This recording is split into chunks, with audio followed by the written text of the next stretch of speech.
The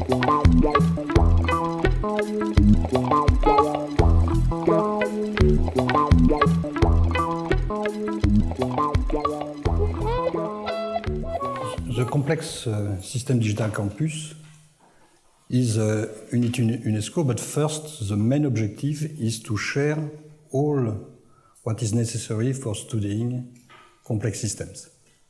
And we are not in the situation of the LHC, where there is one measurement instrument, and after that a whole community can work. Here it needs a very large network of scientists, and perhaps also of engineers and a lot of people in order to collect data in a very good way. And it's an unitwin. Unitwin means twinning universities.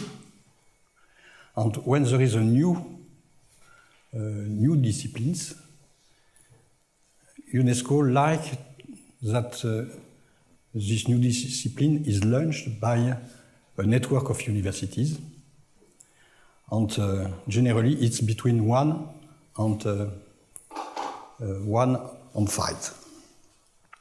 And for having a unitwin, we need to sign a cooperation program with UNESCO with some commitments and some objectives. So instead to have 5 universities, we have 120 in 28 countries and 4 continents. Australia is not in. And the cooperation, the commitments are 4. The first one is to create a socially intelligent ecosystem in order to share everything. And our project was born inside a coordination action about social intelligent ICT system like Wikipedia. So the first objective is to create a socially intelligent ecosystem. The second one, to create a computational ecosystem for sharing everything. And I will not insist about that, but we will use the second internet revolution, because with the second internet revolution, all happens as if we are in the same computer. It's like young people who were sharing music in the past. And also it's a possibility to have smart contract in order that any kind of transaction in a very decentralized network of people are fair and trustable. And that is also something incredibly important in science, but also in a new kind of economy. The third one is personalized education for everybody, for complex systems.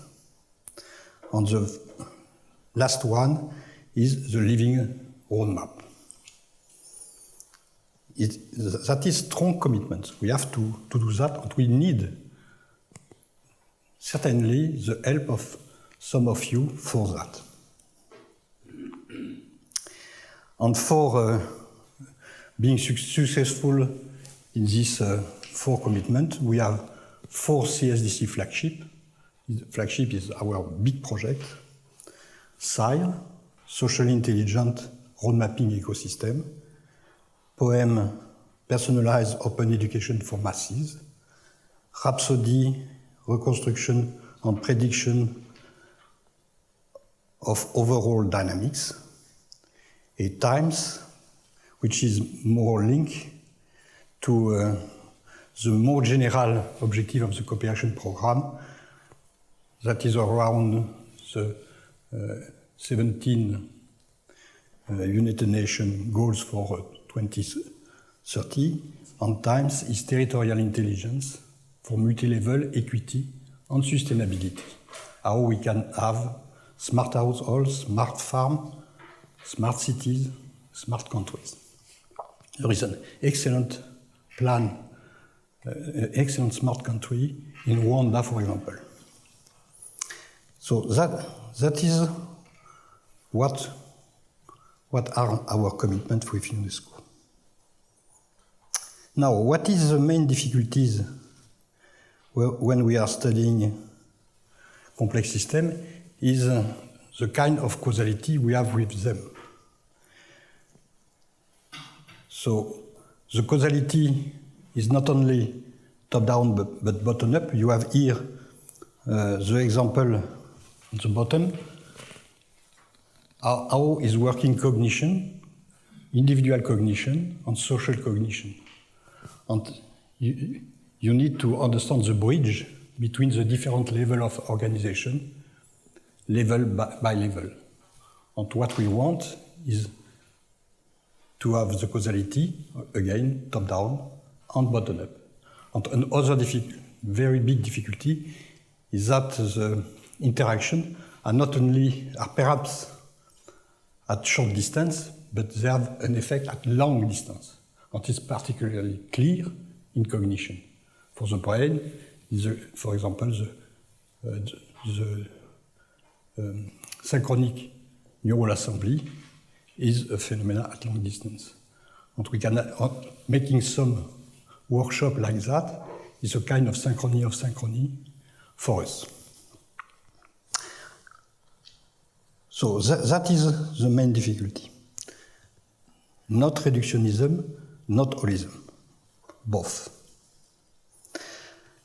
And when we, in the past, when we write a roadmap of complex systems, and we do that in Paris in 2005, in Cargès 3 times, in Dakar in 2010, and in Cucuta in Colombia 2 years after. And what is interesting is that even when this roadmap was done independently, people make a main distinction between the main questions and the main domains. So if you put the great question horizontally and the great domain vertically, we can start from a question and looking how it goes through the different domains, or we can start with a domain and looking how is traversing the different weight questions. So we can work in line and work in column. When we are working in line, what we are creating is a new complex system science in a theoretical point of view. When we are looking vertically, what we are creating is, for example, in a complex matter science, integrative biology, and integrative cognitive science, and so on. And it's really very interesting that the two ways are dual each other. And it's exactly the duality between theory and experiment. But this duality is not so clear. The first roadmap we were doing in 2003, the main debate was, are biologists, for example, less theoretician than mathematician? And the debate was taking 2 days, and it was continuing during 2 weeks. And at the end, we declared that both can be theoretician and both can be experimentalist. 1 Newton and René Thom are equivalent theoretically. So that's probably what is an agreement in our community since long time. And of course, if you look at the different items, in the CRDC we have 1 E-department for each great question and 1 department for each great domain. And your community can be involved in a lot of lines. If you look at the content of the line, especially for foundation of complex system science, but we need your community for constructing multiscale dynamics and so on.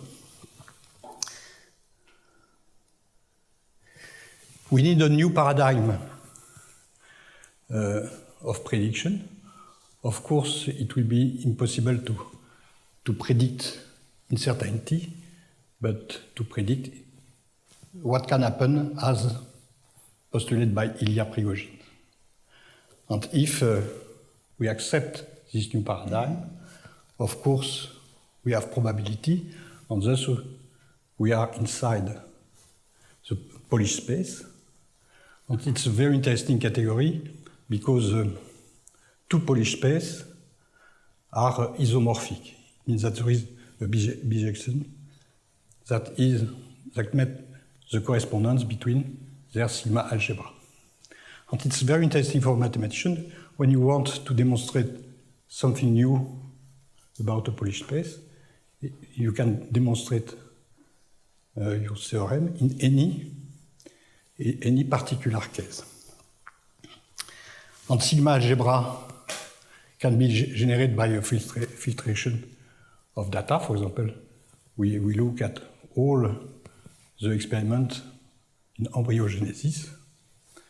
If you are looking at raw data, like in embryogenesis, but for any kind of raw data, in this case, we need to have to use the category of CW complex, which is a particular case of Polish space.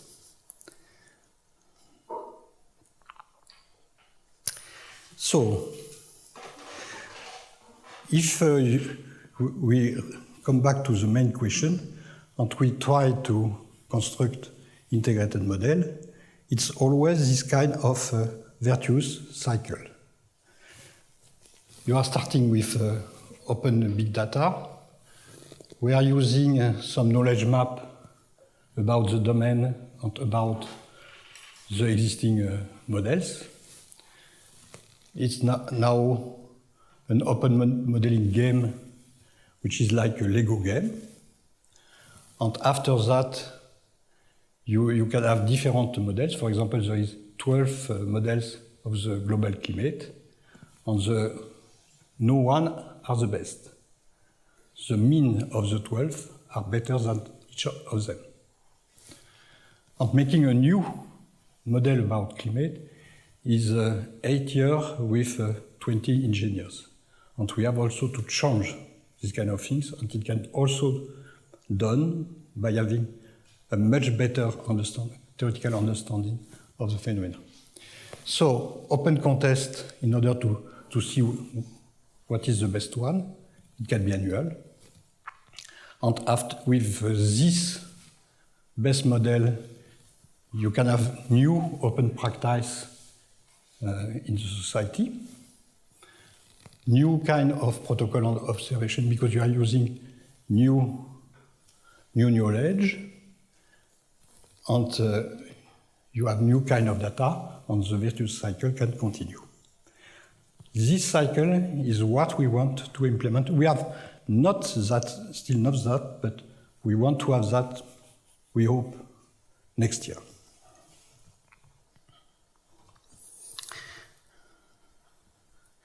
If you look at how we want to organize the educational ecosystem, is working in the same way. So the previous educational trajectory are helping the new one to go further to the best level. For example, 10 years ago, University of Strasbourg proposed a system for people in the secondary school in order to become better in mathematics and physics. So each day, the system is proposing an exercise related to the course that is more difficult than the level of the student. If he is successful, he is jumping off level.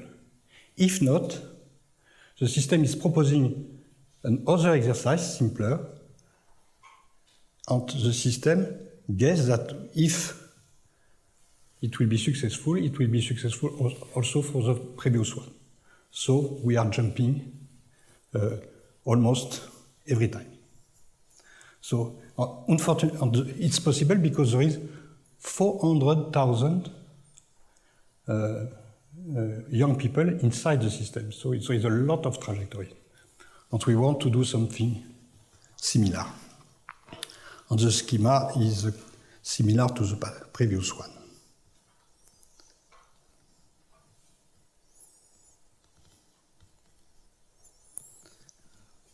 In this educational system, we are using a lot of tutorship. So everyone has tutor. If he has question, he can ask a tutor. And the tutor is also a tutor. And at the end of the year, what can be organized is something which is quite equivalent for the tutorship. We like also that in the same e-classroom, people are correct. There is peer-to-peer correction of what is done on the web.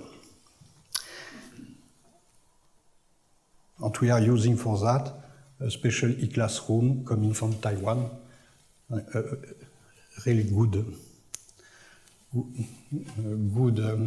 system. So what is already available for you is the organization of e-event. We used that 2 years ago for our international conference, CSDC 15, and the replay is available.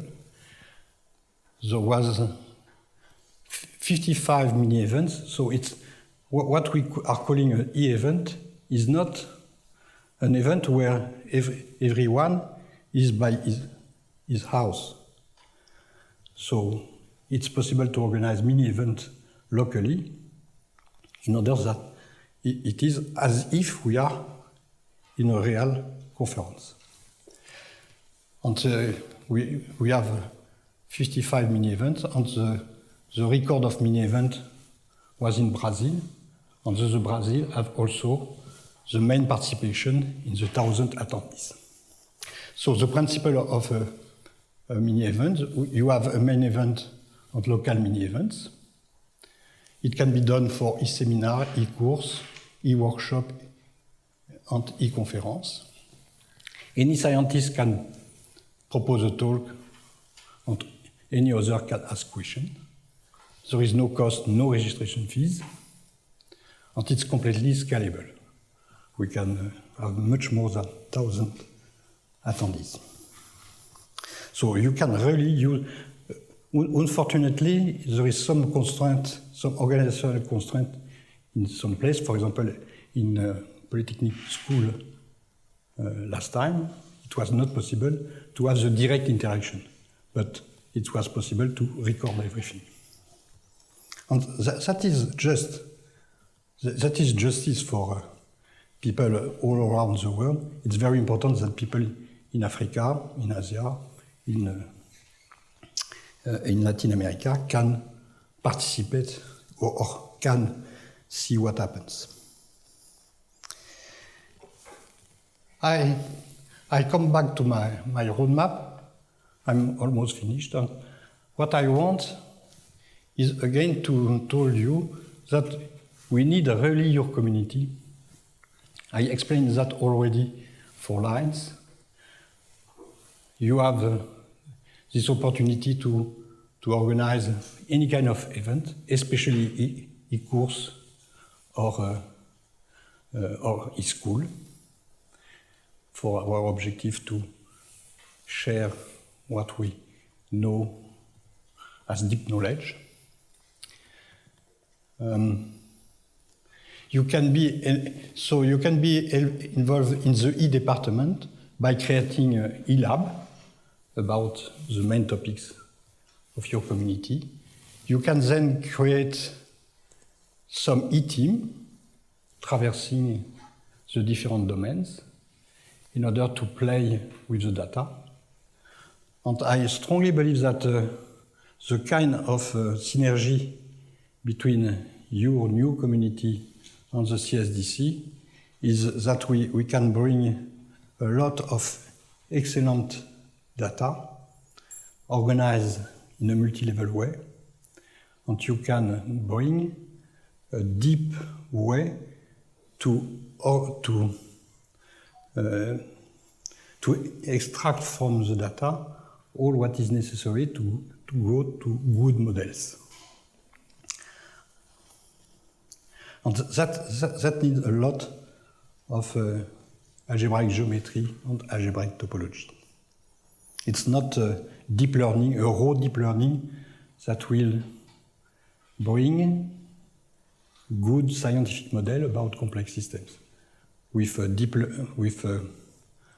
learning, what you can have is a prediction, but not something that is really convincing objectively. So my first conclusion is toward an integrative knowledge society. And I like this quotation of Schopenhauer. The task is not so much to see what no one yet has seen, but to think what nobody yet has thought about that everybody sees.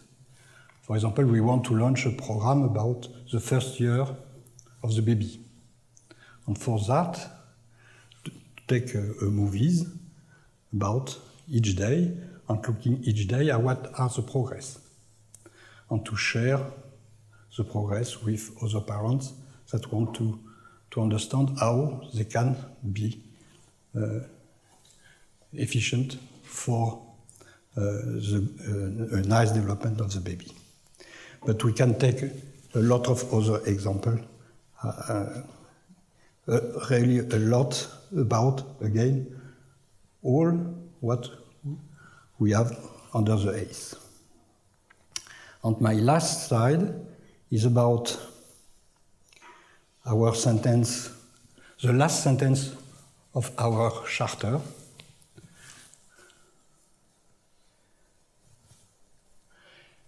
What we declare at the end of our charter, and the charter is interesting to read. The charter was written 20 times by our community.